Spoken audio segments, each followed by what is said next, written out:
إن الحمد لله نحمده ونستعينه ونستغفره ونعوذ بالله من شرور أنفسنا ومن سيئات أعمالنا من يهدي الله فلا مضل له ومن يضلل فلا هادي له وأشهد أن لا إله إلا الله وحده لا شريك له وأشهد أن محمدا عبده ورسوله وبعد أعوذ بالله من الشيطان الرجيم بسم الله الرحمن الرحيم إن الله وملائكته يصلون على النبي يا أيها الذين آمنوا صلوا عليه وسلموا تسليما وبعد فقال النبي صلى الله عليه وسلم من صلى عليها صلاة صلى الله عليه بها عشرة رواه مسلم وبعد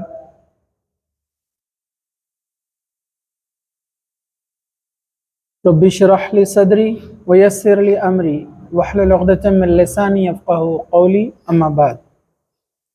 ہر قسم کی تعریف اللہ رب العزت کے لیے ہے جو تمام جہانوں کا پالنے والا ہے، اور درود و سلام ہو ہمارے پیارے نبی محمد رسول اللہ صلی اللہ علیہ وسلم پر۔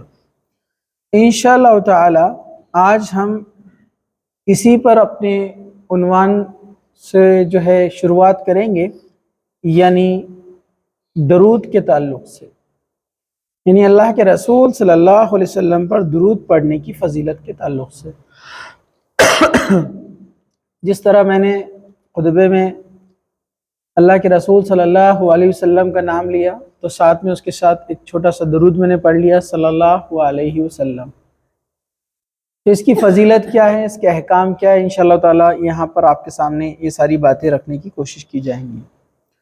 ہم جمعہ کے خطبے میں اکثر اس آیت کو سنتے ہیں، سورہ احزاب کی آیت نمبر 56 ہے، ان اللہ وملائکتہ یصلون علی النبی یا ایہا الذین آمنوا صلوا علیہ وسلموا تسلیما۔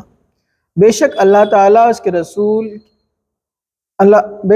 تعالیٰ اور اس کے فرشتے نبی کریم صلی اللہ علیہ وسلم پر درود بھیجتے ہیں، اے ایمان والو تم بھی ان پر درود اور سلام بھیجا کرو۔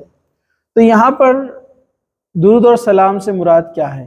درود وہی ہے جو ہم درود ابراہیم پڑھتے ہیں نماز کے اندر، اللہم صلی علی محمد وعلی آل محمد کما صلیت علی ابراہیم وعلی آل ابراہیم انک حمید مجید، اللہم بارک علی محمد وعلی آل محمد کما بارکت علی ابراہیم وعلی آل ابراہیم انک حمید مجید۔ اور یہاں پر اس سے مراد التحیات ہے، جس میں ہم پڑھتے ہیں التحیات للہ والصلوات والطیبات والسلام علیک ایہا النبی، تو یہ سلام بھیجتے ہیں ہم اللہ کے رسول صلی اللہ علیہ وسلم پر۔ تو التحیات جو ہم نماز کے اندر پڑھتے ہیں یہ سلام ہے، اور اس کے بعد ہم درود شریف پڑھتے ہیں جس کو درود ابراہیم کہا جاتا ہے، یہ درود ہے۔ اس کے پڑھنے کی فضیلت یہاں پر بیان کی گئی ہے۔ کچھ لوگ اس کے تعلق سے غلط چیزیں بیان کرتے ہیں، اور وہ ایک مخصوص سلام پڑھتے ہیں جو اکثر آپ دیکھتے ہیں فجر وغیرہ کے بعد کچھ لوگ جمع ہو کر سر میں ایک ساتھ سلام پڑھتے ہیں، جو کہ کسی بھی حدیث سے یا سنت سے ثابت نہیں ہے۔ کسی بھی حدیث کی کتابوں میں وہ آپ کو اس طریقے کا سلام نہیں ملے گا، نہ چاروں خلیفہ کے دور میں، نہ ان کے بعد کے دور میں، نہ کسی صحابی کے زبان سے آپ نے وہ سنا ہوگا۔ یہ من گھڑت ہے لوگوں نے جو اپنے من مانے سلام کے طریقے بنا لیے ہیں، اور اس کے پیچھے غلط عقیدہ ہے کہ اللہ کے رسول صلی اللہ علیہ وسلم آتے ہیں اس لیے وہ لوگ ویلکم میں سلام پڑھتے ہیں، تو یہ صحیح نہیں ہے۔ یہاں پر درود اور سلام سے مراد وہی ہے التحیات، اور دوسرا ہے درود ابراہیم۔ تو جب بھی اللہ کے رسول صلی اللہ علیہ وسلم کا نام آئے تو درود پڑھنا چاہیے۔ اس کے علاوہ بھی آپ درود ابراہیم کثرت سے پڑھ سکتے ہیں، اور یہاں پر خاص طور سے سورہ احزاب میں حکم دیا ہے کہ اللہ اور اس کے رسول بھی درود بھیجتے ہیں اللہ کے رسول صلی اللہ علیہ وسلم پر سلامتی کے لیے، تو ظاہر سی بات ہے کہ ہم بھی اس کو پڑھا کریں۔ چلیے ہم آگے بڑھتے ہیں۔ حدیث اس طرح سے ہے مسلم شریف کی، حضرت عبداللہ بن عمرو بن عاص رضی اللہ عنہ بیان کرتے ہیں کہ انہوں نے رسول اکرم صلی اللہ علیہ وسلم کو فرماتے ہوئے سنا، جو شخص بھی مجھ پر ایک مرتبہ درود بھیجتا ہے اللہ تعالیٰ اس پر 10 رحمتیں نازل فرماتے ہیں۔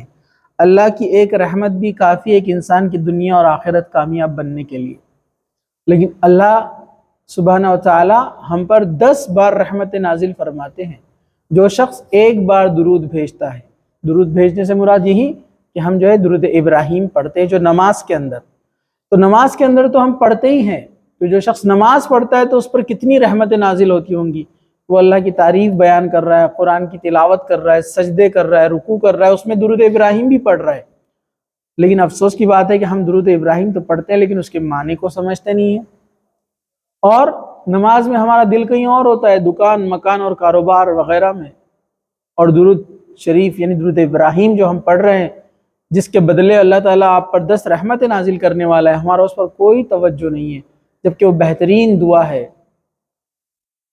کہ اللہم صلی علی محمد وعلی آل محمد کما صلیت علی ابراہیم وعلی آل ابراہیم انک حمید مجید۔ اے اللہ سبحانہ وتعالیٰ محمد صلی اللہ علیہ وسلم پر اور ان کے آل پر، ان کے گھر والوں پر رحمت نازل فرما، جیسا کہ تو نے رحمت نازل فرمائی تھی ابراہیم علیہ السلام پر اور ان کے خاندان والوں پر۔ اللہم بارک علی محمد وعلی آل محمد کما بارکت علی ابراہیم وعلی آل ابراہیم انک حمید مجید۔ اے اللہ محمد صلی اللہ علیہ وسلم اور ان کے آل پر برکت نازل فرما جیسا کہ برکت نازل فرمائی تھی ابراہیم علیہ السلام اور ان کے آل پر، مطلب ان کے گھر والوں پر۔ تو یہ بہترین اس کا معنی ہے، انسان جب اس کو پڑھتا ہے تو یہ اللہ کے رسول صلی اللہ علیہ وسلم کے لیے ایک دعا مخصوص جو ایک امتی اپنے نبی، اپنے پیارے نبی کریم صلی اللہ علیہ وسلم کے لیے کرتا ہے۔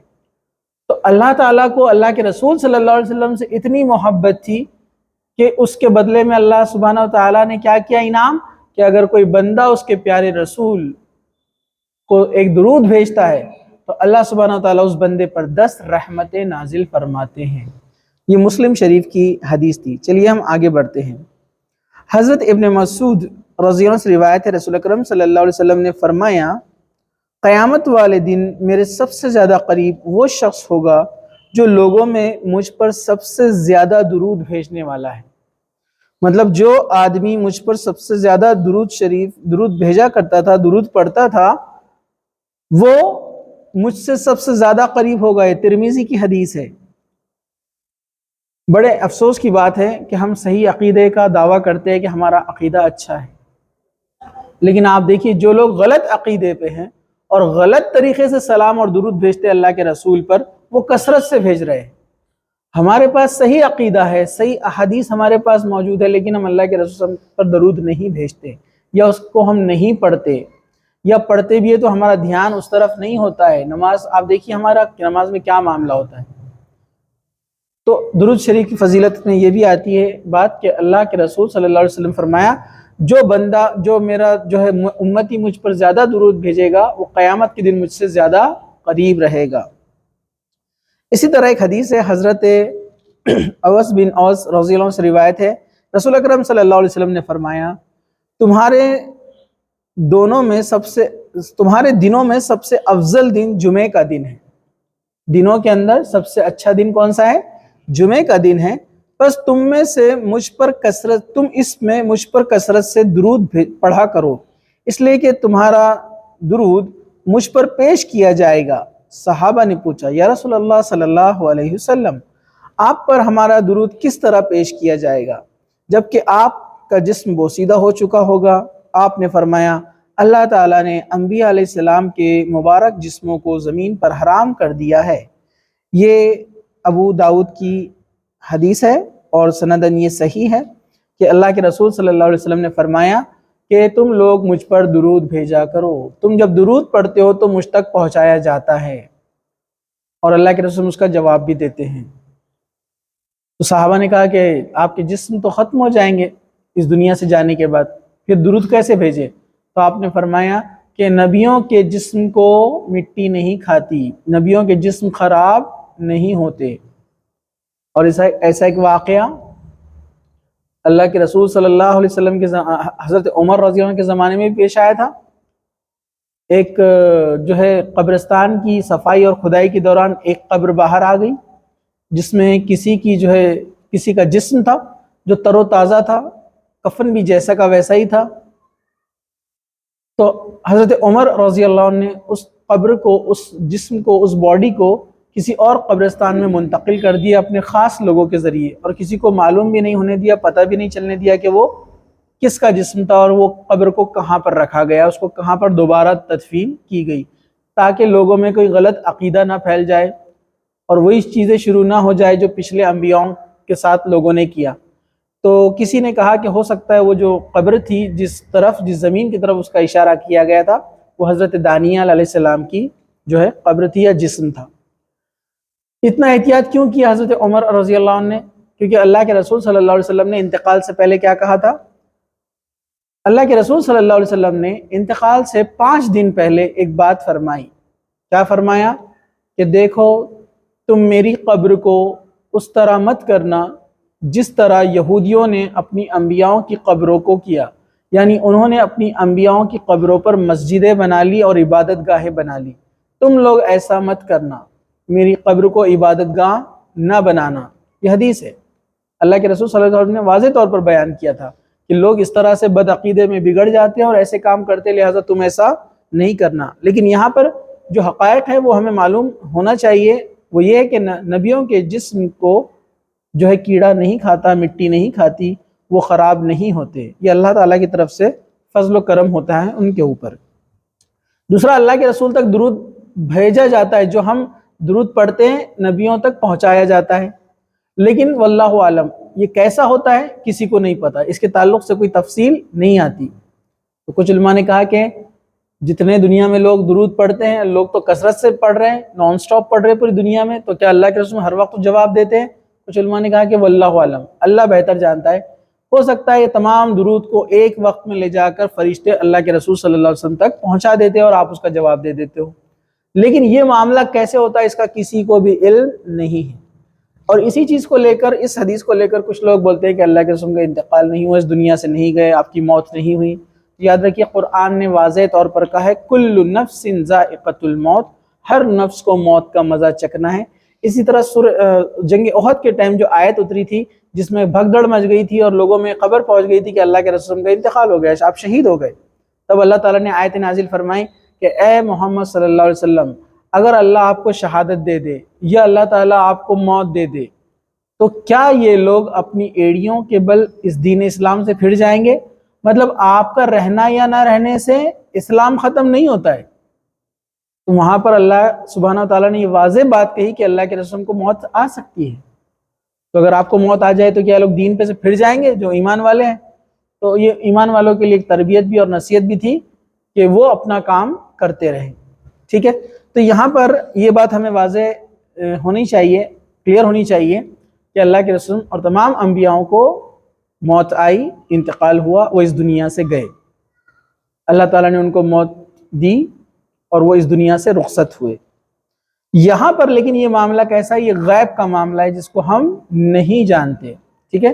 ایسے بہت سارے پھر سوالات ہیں جس کے جوابات دینا ممکن نہیں ہے، جو لوگ یہ کہتے ہیں کہ اللہ کے رسول جو ہے زندہ ہے، تو یہ ایک الگ موضوع، ایک الگ ٹاپک ہے، انشاءاللہ تعالیٰ اس پر ہم کبھی بعد میں بات کریں گے۔ چلیے، تو اللہ کے رسول پر درود پڑھنا چاہیے، آپ تک یہ پہنچایا جاتا ہے، اور جو درود پڑھے گا وہ اللہ کے رسول صلی اللہ علیہ وسلم سے سب سے زیادہ قیامت کے دن قریب ہوگا۔ چلیے، حضرت ابو ہریرہ رضی اللہ عنہ سے روایت ہے کہ رسول اکرم صلی اللہ علیہ وسلم فرمایا، اس آدمی کی ناک خاک آلود ہو جس کے سامنے میرا ذکر کیا جائے اور مجھ پر درود نہ پڑھے۔ اسے ترمذی نے روایت کیا ہے اور یہ حسن درجے کی حدیث ہے۔ مطلب ناک خاک آلود ہو، مطلب عربوں میں ایک محاورہ استعمال کیا جاتا ہے، جیسے ہمارے پاس بولتے ہیں تمہارے منہ پر مٹی پڑو، یہ ایک ہم کہیں گے ایک ذلیل اور خوار ہونے کی نشانی ہے، مطلب انسان کو برا کہنے کے لیے یہ استعمال کیا جاتا تھا کہ تمہاری ناک خاک آلود ہو، مطلب اس کو صحیح نہیں سمجھا جاتا تھا، کیونکہ ایک حدیث ہے اللہ کے رسول صلی اللہ علیہ وسلم جو ہے ممبر پر چڑھے خطبے کے لیے، ممبر جو 3 سیڑھیوں کا تھا، آپ نے پہلے پہ قدم رکھا آمین، دوسرے پہ قدم رکھا آمین، تیسرے پہ رکھا آمین، پھر اس کے بعد صحابہ کے چہرے پہ سوال یا نشان تھے کہ آپ نے ایسا کیا کیا، اس کو دریافت کیا گیا تو اللہ کے رسول صلی اللہ علیہ وسلم نے فرمایا جبرائیل آئے تھے، دعا کی اور میں نے آمین کہا۔ پہلا، جس کے والدین زندہ ہوں اور وہ ان کی خدمت کر کے اپنی جنت نہ بنا لے تو ایسا شخص ہلاک ہو جائے۔ جبرائیل علیہ السلام نے دعا کی ایسی کہ جس آدمی کو والدین ملے اور ان کی عبادت کر کے اپنی جنت نہ بنا لے، ویسا آدمی ہلاک ہو جائے، مطلب دنیا اور آخرت اس کے لیے کچھ نہیں ہے۔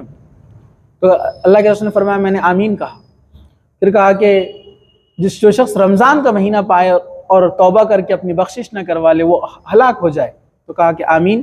اور تیسرا کہا کہ جس کے سامنے میرا نام آئے اور وہ درود نہ پڑھے وہ شخص بھی ہلاک ہو جائے۔ تو یہ اللہ کے رسول صلی اللہ علیہ وسلم نے آمین کہا، مطلب دعا کرنے والے فرشتوں میں سب سے افضل، اور آمین کہنے والے پوری انسانیت میں، مخلوق میں سب سے افضل۔ تو آپ سمجھ جائیے کہ وہ شخص ہلاک اور برباد ہو کر ہی رہے گا جو یہ تین چیزیں پانے کے بعد ان کی قدر نہ کرے۔ تو اللہ کے رسول کا نام جب بھی آئے تو ہم صلی اللہ علیہ وسلم کم از کم یہ درود جو ہے آپ پر بھیجے، ٹھیک ہے۔ ہم آگے بڑھتے ہیں۔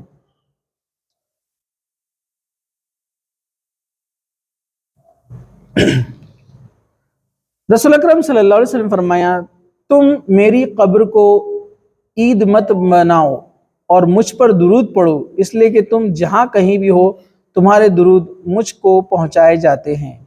یہ ابو داؤد کی حدیث ہے کہ اللہ کے رسول نے فرمایا کہ میری قبر کو تم عید کی جگہ مت بناؤ، یعنی جشن منانے کی، میلے ٹھیلے کی جگہ مت بناؤ۔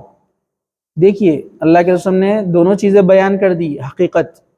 ایک تو کہیں ایسا نہ ہو کہ تم میری قبر پر آ کر میلے ٹھیلے اور عرس مناؤ جو آج کل کیا جاتا ہے، اس طرح سے مت کرنا، آپ نے روکا اس سے۔ اور دوسرا کیا کہا، تم جہاں کہیں بھی دنیا میں ہو اگر تم درود پڑھو گے تو وہ مجھ تک پہنچایا جائے گا، یعنی اللہ کے رسول تک آپ کا درود پہنچایا جائے گا، اور اللہ تعالیٰ نے جو انعامات کا وعدہ کیا ہے وہ آپ کو ملیں گے۔ ضروری نہیں ہے کہ آپ وہیں جا کر قبر پر درود پڑھے، موقع مل جائے تو اچھی بات ہے کہ آپ وہاں جانے کے بعد اللہ کے رسول پر سلام پیش کریں، وہاں جا کر آپ سلام پیش کر سکتے ہیں اللہ کے رسول صلی اللہ علیہ وسلم پر، ٹھیک ہے، اور یہ سنت سے ثابت بھی ہے۔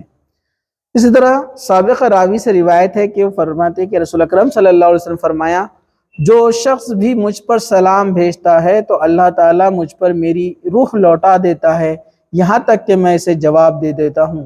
یہ ابو داؤد کی حدیث ہے۔ اب دیکھیے اپنی بات واضح ہو گئی، سلام کس طرح پہنچتا ہے اللہ کے رسول صلی اللہ علیہ وسلم پر۔ تو اس حدیث میں بیان کیا گیا ابو داؤد میں کہ اللہ کے رسول صلی اللہ علیہ وسلم کو موت آئی ہے، لیکن جب فرشتے، جو علماء نے کہا نا، جس طرح میں نے پہلے بیان کیا کہ علماء نے جو بات کو بیان کیا، سمجھایا اس طرح سے کہ دنیا کے تمام لوگ درود بھیج رہے، تمام لوگ سلام بھیج رہے، تو ایک وقت میں ایسا ہوتا ہے کہ تمام درود اور سلام فرشتے لے کر اللہ کے رسول صلی اللہ علیہ وسلم کے پاس پہنچتے ہیں، اور اس وقت اللہ تعالیٰ اللہ کے رسول صلی اللہ علیہ وسلم کی روح آپ کے جسم میں لوٹاتا ہے اور آپ اس کا جواب دیتے ہیں، اور پھر اس کے بعد کیا معاملہ ہوتا ہے واللہ عالم، ٹھیک ہے۔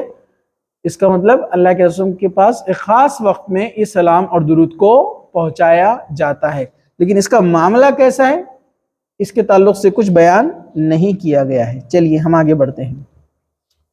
اسی طرح حضرت علی رضی اللہ عنہ سے روایت ہے کہ رسول اکرم صلی اللہ علیہ وسلم نے فرمایا، بخیل وہ ہے جس کے سامنے میرا ذکر کیا جائے اور مجھ پر درود نہ بھیجے، مطلب وہ بخیل انسان کی پہچان ہے جس کے سامنے اللہ کے رسول صلی اللہ علیہ وسلم کا نام آئے اور وہ درود نہ بھیجے۔ اسے ترمذی نے روایت کیا ہے۔ اسی طرح حضرت فضائلہ بن عبید رضی اللہ عنہ بیان کرتے ہیں کہ رسول اکرم صلی اللہ علیہ وسلم نے ایک آدمی کو نماز میں دعا مانگتے ہوئے سنا، جبکہ اس نے اللہ کی حمد بیان کی اور نہ ہی نبی کریم صلی اللہ علیہ وسلم پر درود پڑھا، تو رسول اکرم صلی اللہ علیہ وسلم نے فرمایا، اس نے جلد بازی کی۔ پھر آپ نے اسے بلایا اور اس سے یا کسی اور شخص سے، راوی کو شک ہے، فرمایا، جب تم میں سے کوئی شخص نماز پڑھے پھر اس کے بعد دعا مانگے تو اسے چاہیے کہ پہلے اپنے رب کی حمد و ثنا بیان کرے، پھر نبی کریم صلی اللہ علیہ وسلم پر درود پڑھے، پھر اس کے بعد جو چاہے وہ دعا مانگے۔ اسے ابو داؤد اور ترمذی نے روایت کیا ہے، سندن یہ صحیح ہے۔ اسی کے تعلق سے ایک اور حدیث آتی ہے، ایک شخص آیا، دعا کیا گڑبڑ میں اور چلا گیا، اللہ کے رسول صلی اللہ علیہ وسلم نے فرمایا اس کی دعا قبول نہیں ہوئی۔ دوسرا آدمی آیا، اس نے دعا کی، پہلے اللہ کی خوب تعریف کی، حمد، اللہ رحمان رحیم کریم، بہت تعریف کی، پھر درود پڑھا جو ہم پڑھتے ہیں نماز میں درود، اور پھر دعا کی، تو پھر اللہ کے رسول صلی اللہ علیہ وسلم فرمایا کہ اس کی دعا قبول ہو گئی، یعنی دعا کے لیے بھی درود کا پڑھنا شرط ہے۔ تو جب بھی ہم کو دعا مانگنا ہو تو ہم پہلے کیا کریں، اللہ کی تعریف کرے خوب، پھر درود شریف پڑھے، پھر دعا مانگے، اور بہتر ہے اس کا پھر خاتمہ بھی دعا کا درود پر ہو، تو انشاءاللہ تعالی اللہ تعالیٰ اس دعا کو قبول فرمائے گا۔ اسی طرح حضرت ابو محمد کعب بن عجرہ رضی اللہ عنہ سے روایت ہے کہ نبی کریم صلی اللہ علیہ وسلم کے پاس تشریف لائے تو ہم نے عرض کیا، یا رسول اللہ صلی اللہ علیہ وسلم، ہم نے آپ پر سلام پڑھنے کا طریقہ جان لیا ہے، بس ہم آپ پر درود کیسے بھیجیں؟ آپ نے فرمایا، یہ پڑھا کرو، اے اللہ محمد اور آل محمد پر رحمت فرما جس طرح تو نے آل ابراہیم پر رحمت فرمائی، بے شک تو تعریف کے قابل ہے، بزرگی والا ہے۔ اے اللہ محمد اور آل ابراہیم پر برکت نازل فرما جیسا تو نے آل ابراہیم اور آل محمد پر برکت نازل فرما جیسے تو نے آل ابراہیم پر برکت فرمائی، بے شک تو تعریف والا ہے۔ اسی طرح کے الفاظ جو ہے بدل کر آتے ہیں، لیکن ایک درود شریف جو درود ابراہیم جس کو ہم بولتے سبھی کو یاد ہے، وہ آپ پڑھ لیں، آپ کے لیے کافی ہو جائے گا، ٹھیک ہے۔ چلیے ہم آگے بڑھتے ہیں۔ حضرت ابو مسعود رضی اللہ عنہ سے روایت ہے کہ ہمارے پاس رسول اکرم صلی اللہ علیہ وسلم تشریف لائے جبکہ ہم سعد بن عبادہ رضی اللہ عنہ کی مجلس میں بیٹھے ہوئے تھے، تو آپ سے بشیر بن سعد نے پوچھا، یا رسول اکرم صلی اللہ علیہ وسلم، اللہ نے ہمیں آپ پر درود پڑھنے کا حکم دیا، تو ہم آپ پر کیسے درود پڑھے؟ بس رسول اکرم صلی اللہ علیہ وسلم خاموش رہے، یہاں تک کہ ہم نے آرزو کی کہ بشیر بن سعد آپ سے سوال ہی نہ کرتے۔ پھر رسول اکرم صلی اللہ علیہ وسلم نے فرمایا، یہ پڑھا کرو، اے اللہ محمد اور آل محمد پر رحمت فرما، وہی جو درود ابراہیم ہے، اللہم صلی علی محمد وعلی آل محمد کما صلیت علی ابراہیم وعلی آل ابراہیم انک حمید مجید، اللہم بارک علی محمد وعلی آل محمد کما بارکت علی ابراہیم وعلی آل ابراہیم انک حمید مجید۔ یہ صحیح مسلم کی روایت ہے۔ اسی طرح حضرت ابو حمید سعدی رضی اللہ عنہ بیان کرتے ہیں کہ صحابہ نے پوچھا، یا رسول اللہ صلی اللہ علیہ وسلم، ہم آپ پر درود کیسے بھیجے؟ تو آپ نے فرمایا، یہ پڑھا کرو۔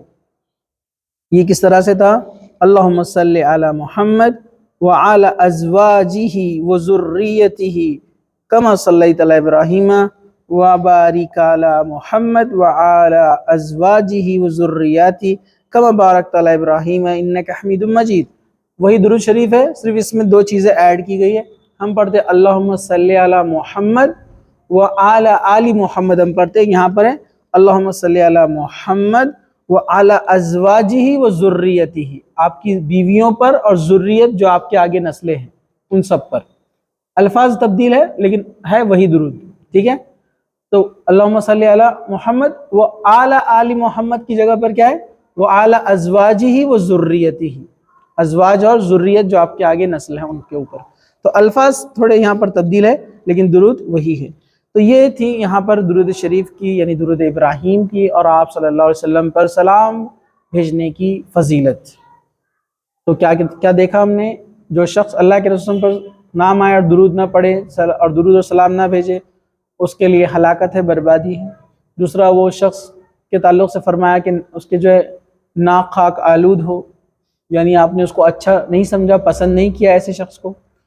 تیسرا، یہاں پر ہم نے دیکھا کہ جو درود پڑھتا ہے وہ اللہ سبحانہ وتعالیٰ اس پر 10 رحمتیں نازل فرماتے ہیں۔ اس طرح جو درود پڑھتا ہے اس کے تعلق سے اللہ کے رسول صلی اللہ علیہ وسلم کی قیامت کے دن وہ سب سے قریب ہوگا، ٹھیک ہے۔ اور جو شخص درود پڑھتا ہے تو اللہ سبحانہ وتعالیٰ اس پر خاص رحمتیں نازل فرماتا ہے۔